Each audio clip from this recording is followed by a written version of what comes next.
Şeyh İbrahim Kur'an okuyanda ayetlerden bir ayet alarak وَمَنْ أَحْسَنُ قَوْلًا مِمَّنْ دَعَا إِلَى اللّٰهِ وَعَمِلَ صَالِحًا وَقَالَ إِنَّنِي مِنَ الْمُسْلِمِينَ.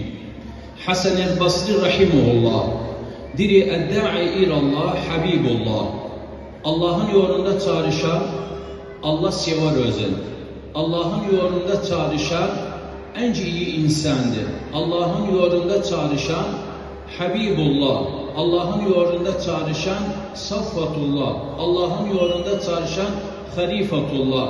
Bu tesmiyeleri biri baba nene kavzasın. Baba nene kavzasın özün.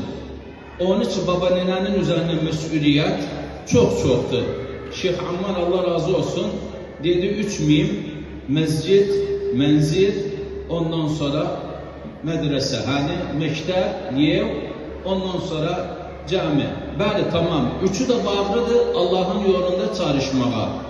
Ve Peygamber Efendimiz sallallahu aleyhi ve sellem'in hadislerine dönsek, Kur'an-ı Kerim ibadet tarafından o da çiğdiri men kara harfen min kitabillah felehu bi hasen vel hasenatu bi aşri emthaliha.